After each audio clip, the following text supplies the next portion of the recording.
Olá, acadêmicos e acadêmicas. Tudo bem? Antes de continuarmos com a nossa disciplina, nós teremos de recordar alguns conceitos apreendidos na nossa última videoaula. Estudamos o que é a psicolinguística, ou seja, é uma área de estudos interdisciplinar entre a linguística, a psicologia e as demais ciências, que busca explicar como o ser humano adquire, utiliza, desenvolve e aprende a linguagem. Aprendemos sobre os principais processos discutidos pela psicolinguística, que se deve à compreensão, produção e aquisição da linguagem. Nesse caso, a compreensão ela pode ser entendida através do seguinte questionamento: que processos mentais capacitam as pessoas a compreender o que as outras pessoas falam? Quanto à aquisição, nós temos como as crianças desenvolvem as habilidades de compreensão e fala. E na produção, que processos mentais capacitam as pessoas a falar o que falam? Apresentei a vocês sobre como surgiu a psicolinguística, lembram? Que ocorreu na década de 50, bem como vimos que, a partir do duplo foco mente e comportamento, acabou por acarretar numa bifurcação entre duas perspectivas. A primeira visa compreender a mente humana pelo estudo de suas estruturas, configuração dos elementos, como fazemos ao estudar as estruturas anatômicas do corpo.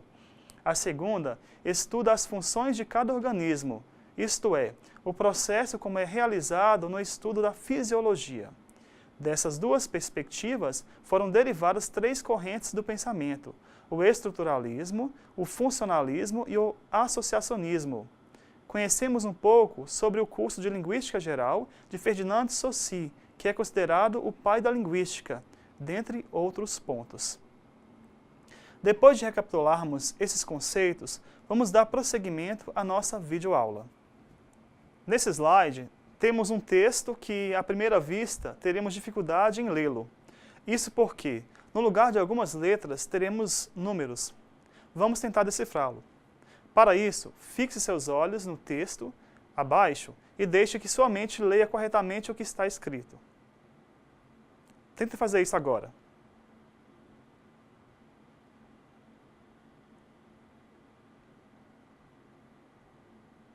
Conseguiram montar o texto? Se não, irei ajudá-los. O conteúdo escrito no texto é o seguinte: este pequeno texto serve apenas para mostrar como nossa cabeça consegue fazer coisas impressionantes. Repare nisso. No começo estava meio complicado, mas nesta linha sua mente vai decifrando o código quase automaticamente, sem precisar pensar muito, certo? Pode ficar bem orgulhoso disso. Sua capacidade merece. Parabéns! Já que estamos com esse propósito de abertura de nossa videoaula de hoje, vamos testar mais uma vez nossa capacidade de leitura. Segue o texto para a leitura. Tentem lê-lo agora.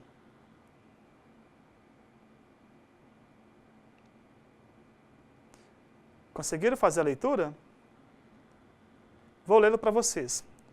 De acordo com uma pesquisa de uma universidade inglesa, não importa em qual ordem as letras de uma palavra estão. A única coisa importante é que a primeira e as últimas letras estejam no lugar certo. O resto pode ser uma bagunça total, que você ainda pode ler sem nenhum problema. Isto é, porque nós não lemos cada letra isolada, mas a palavra como um todo. Show de bola! Depois de termos feito tal experiência ligada à leitura e escrita de um texto, vamos estudar nesse instante a remediação fonológica, que é o som, associada às estratégias de leitura e escrita. Em relação ao grafema, fonema, temos que na língua portuguesa um sistema de escrita com base alfabética e por meio da correspondência entre fonema, grafema, irregularidade, pontuação e acentuação. Em relação à nomeação automática, como cores, objetos, letras e dígitos, este se relaciona à velocidade de acesso ao léxico, que é a palavra, e ao processamento de estímulos visuais. Com relação à manipulação silábica, encontramos o mecanismo gerativo da memória, ou seja, o processo de criar sentenças infinitas. Em relação à escrita sob ditado, temos a codificação, que é a correspondência fonema-grafema e ortografia. Em relação à cópia, temos a coordenação visomotora e a agilidade durante a leitura e escrita, isto é, a leitura visual do que leu e copiou no caderno, por exemplo. Em relação à segmentação silábica e fonêmica, como a contagem de sílabas, fonemas e grafemas, percebemos que tal ação faz com que o aluno perceba regularidades e irregularidades da língua. Em relação à rima, esta estimula a percepção e o conhecimento da sílaba mais forte na palavra, que no caso é a sílaba tônica. E por fim, temos a leitura que visa a formação do léxico visual e acesso a esse léxico, que é a própria palavra, que compõe e constrói todo o texto. Antes que sejam abordadas as principais teorias que se arriscam em explicar a linguagem, é necessário que se compreenda o que é a linguagem. A linguagem está relacionada a fenômenos comunicativos. Onde há comunicação, há linguagem. Podemos usar inúmeros tipos de linguagens para estabelecermos atos de comunicação, tais como sinais, símbolos, sons, gestos e regras com sinais convencionais, linguagem escrita e linguagem mímica, por exemplo. Mas afinal, o que é a linguagem? A linguagem é uma representação interna da realidade construída que utiliza um meio de comunicação compartilhado socialmente, sistemas de signos arbitrários e compartilhados por um grupo com o objetivo de se comunicar com os outros e que permite manipular mentalmente a realidade na ausência dela. A linguagem é ainda uma faculdade humana abstrata, ou seja, a capacidade que o ser humano tem de comunicar-se com os semelhantes por meio de signos mediante mecanismos de natureza psicofisiológica. A linguagem é, ao mesmo tempo, física, fisiológica, psíquica e de domínio social e se configura no único modo de ser do pensamento, ou seja, sua matéria no plano do conteúdo e realidade do pensamento, o próprio elemento da comunicação e sua realização no plano da expressão. Só lembrando que realidade, pensamento e linguagem vão andar sempre juntas. Mas para que serve a linguagem?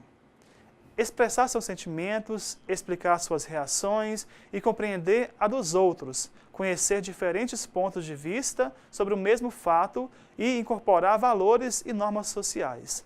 Aprende também a dirigir e organizar seu pensamento e a controlar sua conduta, fazendo assim uma aprendizagem cada vez mais consciente. Segundo palavras do Álvaro Marques, a linguagem é inerentemente humana. E a comunicação?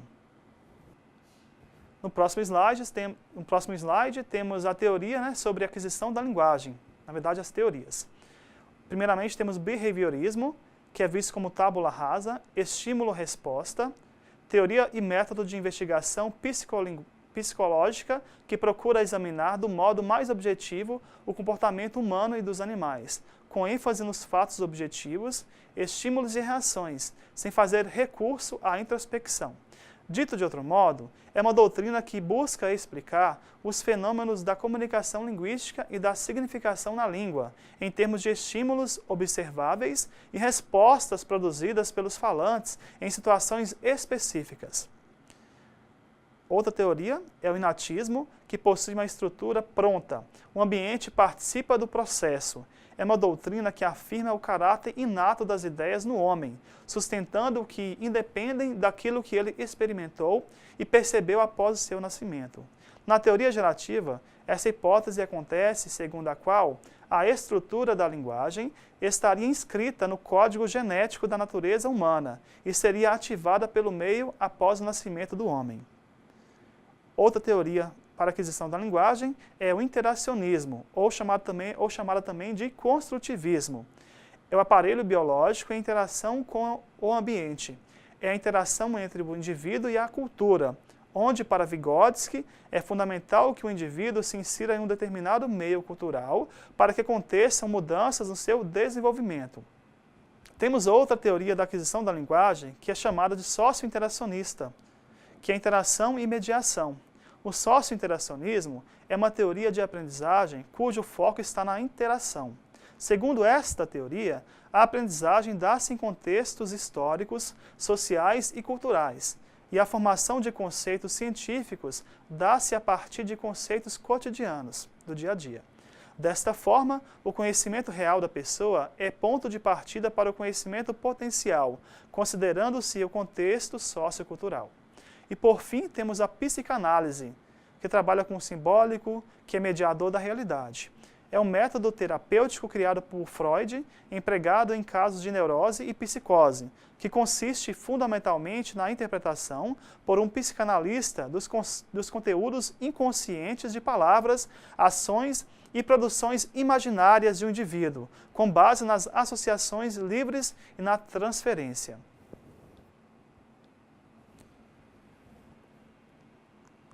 Nós temos a foto de algumas crianças, né, e o tópico diz: como se adquire a linguagem? Existem algumas frases em que as crianças, quando aprendem a falar, dizem, por exemplo, eu sei falar, mamã. Eu prefiro papá. Eu estou aprendendo. Percebemos que há ausência de consoantes, da consoante R em todas as frases, conforme observamos no slide. Isso se deve ao desenvolvimento linguístico da criança, ou seja, esse processo relaciona-se com as condutas que estudamos anteriormente, uma vez que a relação que elas têm com seus pais favorece no amadurecimento e constituição da linguagem. Nesse contexto, observamos nesse slide um esquema de como a linguagem faz sentido para quem, especialmente dela, se utiliza.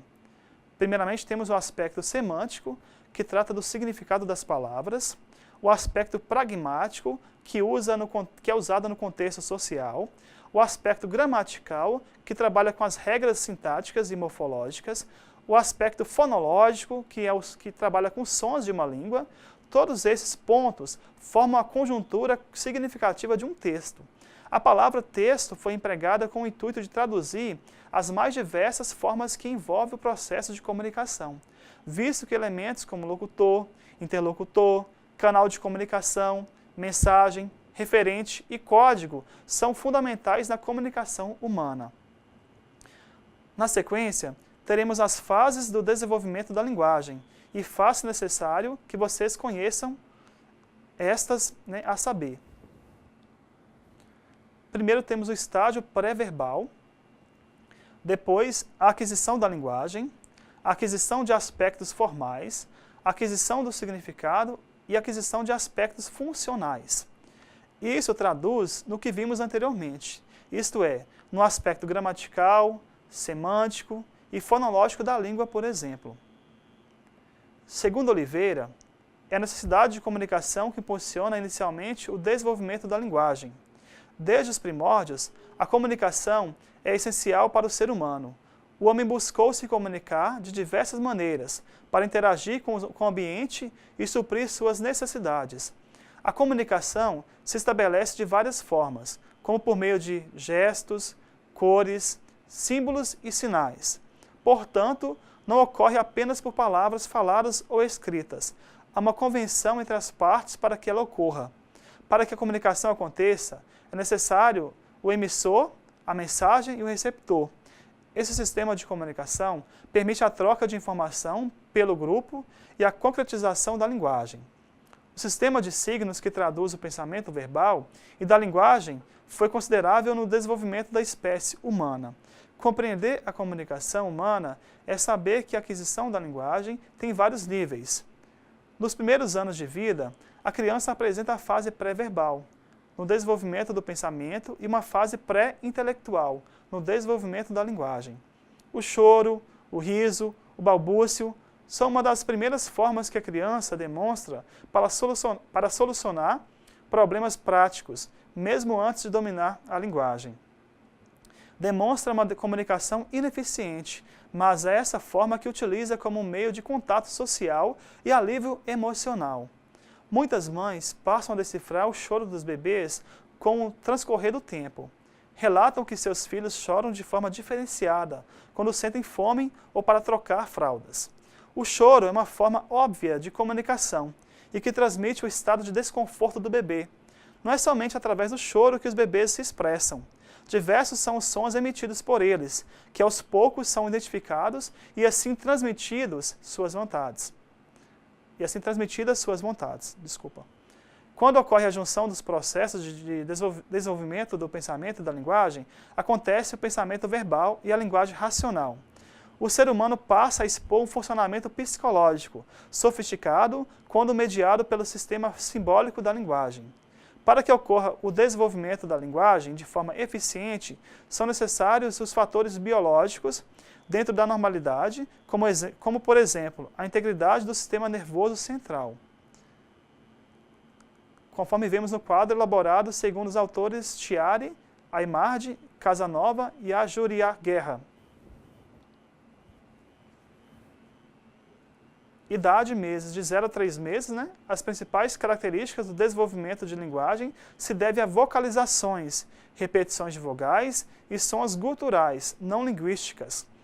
Essas produções têm pouca influência da língua-mãe. Sorriso reflexo, apresenta movimentos corporais bruscos ou acorda ao ouvir estímulo sonoro. Aquieta-se com a voz da mãe.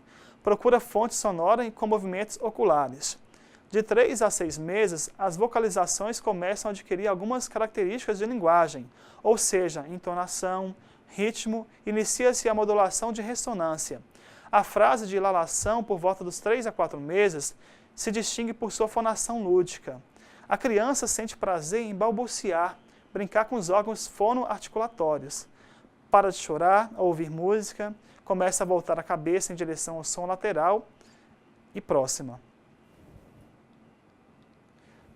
Já de 6 a 9 meses, nós temos a fase pré-conversação.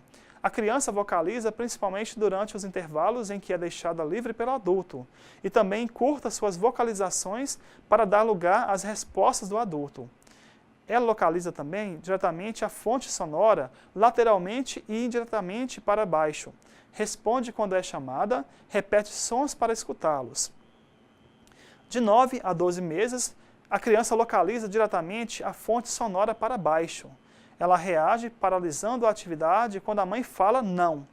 Vocaliza na presença de música, compreende algumas palavras familiares, por exemplo, mamãe, papai, neném. Compreende ordens simples, por exemplo, bate palmas e dar tchau. Vocalizações mais precisas e melhor controladas quando a altura tonal e a intensidade. Agrupa sons e sílabas repetidas à vontade. Pede, recebe objetos e oferece-os de volta. Usa gestos indicativos. Surge primeira palavra, muitas vezes não inteligível. De 12 a 18 meses, surgem as primeiras palavras funcionais que, em geral, se dá um prolongamento semântico. Por exemplo, chama cachorro a todos os animais. Há também um crescimento quantitativo de compreensão e produção de palavras. Localiza a fonte sonora indiretamente para cima. Gosta de música, identifica objetos familiares através de nomeação. Identifica parte do corpo em si mesma. Utiliza-se de palavras-chave. Usa uma palavra que corresponde ao enunciado completo. Repete palavras familiares, tenta contar. De 18 a 24 meses, surgimento de frases de 2 elementos. Localiza a fonte sonora em todas as direções. Presta atenção e compreende histórias. Identifica parte do corpo no outro. Inicia o uso de frases simples. Usa gesto com representante. Usa o próprio nome. De 2 a 3 anos, iniciam-se sequências de 3 elementos. Por exemplo, neném come pão. Fala telegráfica. Aponta gravura de objeto familiar, descrito por seu uso. Identifica objetos familiares pelo nome e uso. Aponta cores primárias quando nomeadas. Vermelho, azul, amarelo. Compreende onde, como, pergunta o que, nomeia ações representadas por figuras, refere-se a si mesmo na terceira pessoa, combina objetos semelhantes, constitui frase gramatical simples com verbos, preposições, adjetivos e advérbio de lugar. A partir dos 3 anos, aumenta extraordinariamente o número de vocábulos da criança e espera-se que até os 5 anos ela tenha domínio de todos os fonemas da língua. temos nesse slide a organização da linguagem.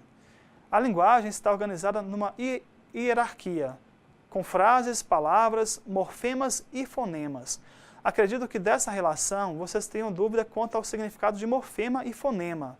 Em morfologia, o morfema, que traduz como gramatical, é um monema dependente, isto é, o fragmento mínimo capaz de expressar significado ou a menor unidade significativa que se pode identificar. É um constituinte morfológico.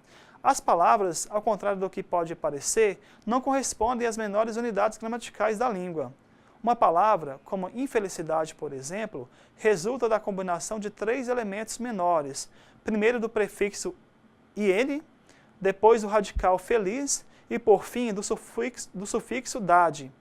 O sufixo -dade é acrescido a adjetivos para formar substantivos que expressam a ideia de estado, situação ou quantidade, leal mais dade, que é igual a lealdade. Em linguística, um fonema é a menor unidade sonora, fonológica, de uma língua que estabelece contraste de significado para diferenciar palavras. Por exemplo, a diferença entre as palavras tato e pato, quando faladas, está apenas no primeiro fonema, T, na primeira e P na segunda. Numa perspectiva neurológica, o processo de aquisição da linguagem é bastante complexo e envolve uma rede de neurônios distribuída entre diferentes regiões cerebrais. Nasce a anatomia da linguagem, nomeada em 1861 de Broca, que é a localização cerebral da linguagem, e em 1874 de Wernicke, que é a localização no cérebro da linguagem expressiva. Nesse sentido, a comunicação saiu da área da filosofia e entrou para a da saúde. Essas informações só realçam o quão interessante são as conexões que o cérebro realiza. Portanto, cada ser aprende de uma forma. Uns são mais visuais, auditivos ou sinestésicos. Algumas pessoas são mais analíticas, outras sintéticas. O aprendizado se dá de várias formas. Em linhas gerais, cada ser humano é único. O funcionamento cerebral de cada indivíduo também. Vemos agora as teorias sobre a aquisição da linguagem, como o behaviorismo, que já estudamos anteriormente, e aprofundaremos nesse momento. O conexionismo, também chamado de associacionismo, ambas de base empírica, que consideram o conhecimento humano como derivado da experiência. Primeiro, o behaviorismo. Ele acredita que, pela relação estímulo-resposta, é possível explicar o funcionamento e uso da linguagem. Quais são seus pressupostos? A mente não é importante para a aquisição da linguagem. A criança é uma tábula rasa, ou seja, ela é vista como aprendiz, como iniciante, uma espécie de folha de papel em branco. A linguagem é aprendida através do processo de estímulo-resposta, imitação e esforço, positivo ou negativo. Conhecimento, inclusive o linguístico, provém unicamente da experiência. Há também um reforço positivo, que incentiva o comportamento, negativo, inibe o comportamento também. Temos nesse slide uma frase do Davidoff, que diz o seguinte: pouco a pouco, conforme as palavras vão sendo associadas a eventos, objetos ou ações, os bebês aprendem o que elas significam. Nesse contexto de processo estímulo-resposta, temos nesse slide alguns exemplos. De um lado, temos o comportamento, resposta, e de outro, a consequência. Quando alguém diz oi, ouve olá. Quando alguém aperta uma mão, chega o elevador. Ao girar uma torneira, obtém-se água. Faz uma pergunta, recebe uma resposta. Faz o dever de casa, vai ser elogiado pelo professor. São estímulos-respostas que nós temos também ligados ao processo de linguagem e comunicação. Nesse slide, temos a seguinte questão. Se uma criança usa uma palavra ligada ao sexo em nossa cultura, ela é reprovada como cara fechada, palavras de repreensão ou mesmo um castigo. Ela aprende 3 coisas: que tal palavra não pode ser dita, que se for dita, será considerada uma agressão, e que o sentido implícito a essa palavra não é algo bem aceito em sua sociedade. Já nesse slide, nós temos que a linguagem ela vai ser vista como inata ou aprendida. Vamos tentar solucionar isso agora. Se a linguagem é herdada ou aprendida, ou aprendida e herdada, motivo pela qual ficou conhecida e tem sido discutida por séculos, a polêmica esteve esquecida por algum tempo, até que ressurgiu em 1959, quando o linguista Noam Chomsky criticou contundentemente o livro Comportamento Verbal, de Skinner. Esse livro aborda o processo de aquisição da linguagem nos seres humanos como um reflexo por imitação, reforço, e instrui um novo olhar sob um novo ângulo para a psicolinguística, de maneira a transferir o foco da imanência sistêmica das línguas e buscar universais da faculdade de linguagem. Os seres humanos são os únicos animais que nascem com capacidade para falar, isto é, são biologicamente programados para desenvolver uma linguagem complexa em relação aos demais tipos de linguagens existentes. Noam Chomsky é um grande defensor dessa ideia. Para ele, a fala que os adultos apresentam às crianças é mal formada, limitada e possui hesitações. Portanto, é inverossímil que uma criança aprenda a linguagem a partir dessas fontes externas. Ou seja, Chomsky acredita que esses dados de entrada não servem como um fator determinante da aquisição da linguagem e que deve existir algum mecanismo mental inato para a aquisição.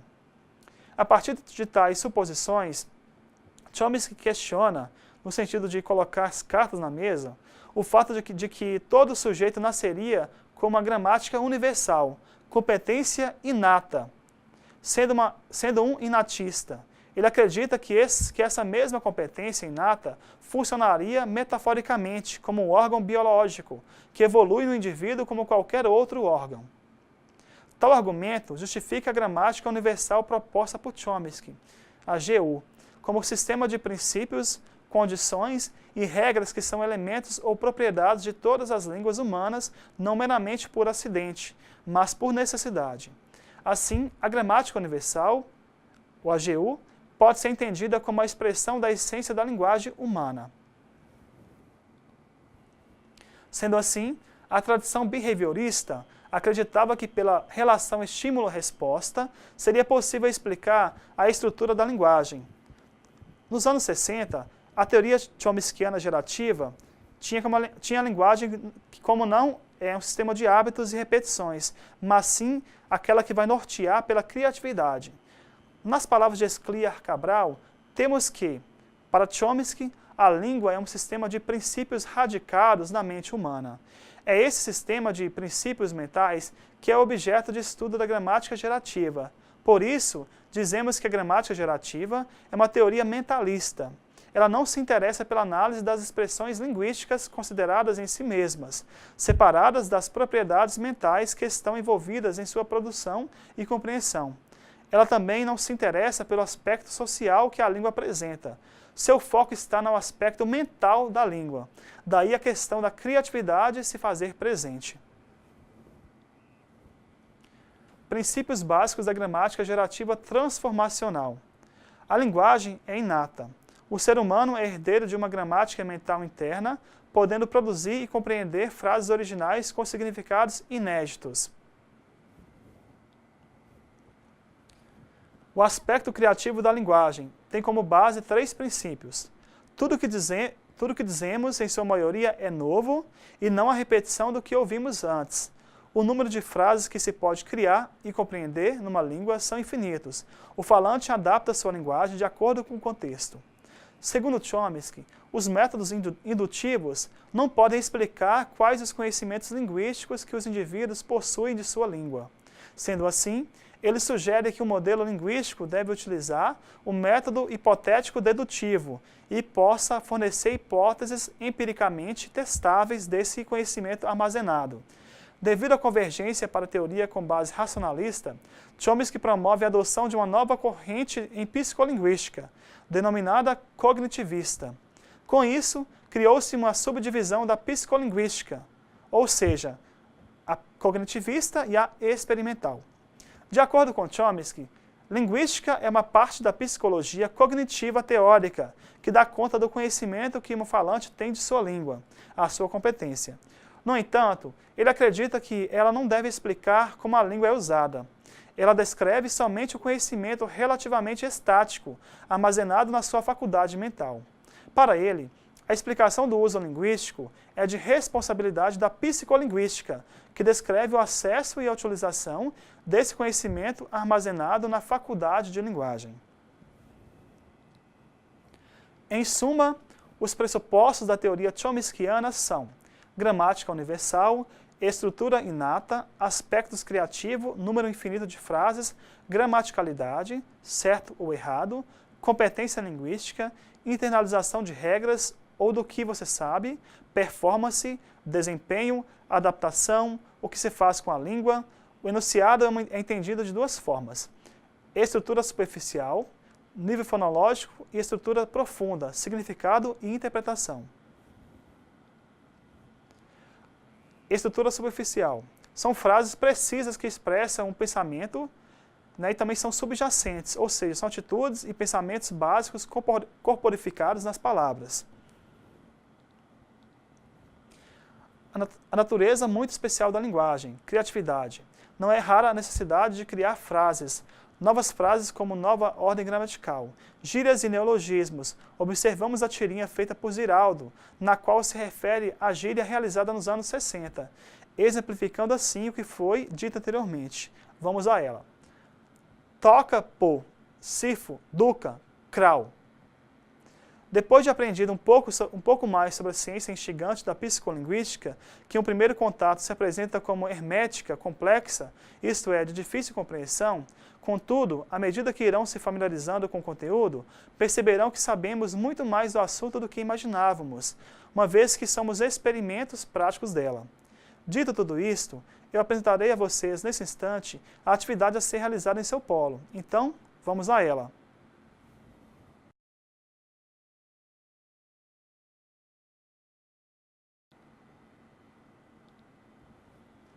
Nesse momento, vocês terão de ler o texto do material didático intitulado Antecedentes Históricos e Filosóficos, da página 6 até a página 13, a fim de responder as questões a seguir. Vale lembrar que a nossa primeira videoaula reporta algumas das questões apresentadas abaixo. Então faz-se necessário vocês também responder através dessa videoaula também, tá? A questão 1. Como se origina a visão empiricista e qual o seu conceito? Questão 2. E a visão racionalista? Qual é a sua definição? Questão 3. Sabemos que a psicolinguística é uma ciência interdisciplinar e tem em sua origem a psicologia e a linguística. Sendo assim, descreva como a primeira disciplina, a psicologia, se interrelaciona com a psicolinguística. Questão 4. Para Stenberg, como a psicologia moderna se apresenta? Questão 5. Através da psicologia moderna, tivemos a geração de dois focos. Descreva-os, bem como apresente, né, o que deles se originam, ou se originaram. Questão 6. Explique o conceito e os autores envolvidos nas três correntes, né, quais são elas? Estruturalismo, funcionalismo e associacionismo, de pensamento moderno. Na questão 7, vocês vão descrever sobre a relação do associacionismo e o behaviorismo. Questão 8. Outra disciplina que se comunica com a psicolinguística é a linguística. Como ela se apresenta? Em especial, a linguística histórica. Questão 9. Quais são as duas perspectivas que Rimbaud percebe na língua? Cite-as. Questão 10. Ferdinand de Saussure é conhecido como pai da linguística e faz parte da corrente estruturalista da língua. Para tal, descreva a sua relação entre signo, significante e significado. Questão 11. Descreva quem foram os outros dois estudiosos da língua ligados à corrente estruturalista, especialmente ocorrida nos Estados Unidos, e quais suas influências. Questão 12. Como a psicologia se relaciona com a linguística nesse momento de surgimento da psicolinguística. A partir da questão 13, as perguntas estão direcionadas à videoaula que assistimos anteriormente. Questão 13. O que é a linguagem? Para que serve a linguagem? Segundo Álvaro Marchesi. Questão 15. Descreva sobre as teorias de aquisição da linguagem. Questão 16. Como se adquire a linguagem? Questão 17. Quais são os períodos de desenvolvimento da linguagem? Como se organiza a linguagem? Questão 18. Quais são os pressupostos da teoria behaviorista? Questão 19. Quais são os princípios da teoria gerativa de Chomsky? E, por fim, a questão 20. Quais são os pressupostos da teoria gerativa de Chomsky? Portanto, chegamos ao fim de mais uma videoaula. Qualquer dúvida sobre o conteúdo estudado, bem como sobre as atividades propostas, poste na sala virtual do tópico pertinente a cada atividade. Lembrem-se que o tutor presencial e à distância também estarão aptos a atendê-los no que for preciso. E a correção das atividades será feita também por eles. Para tanto, desejo bons estudos, fiquem todos com Deus, um forte abraço, até a próxima. Tchau.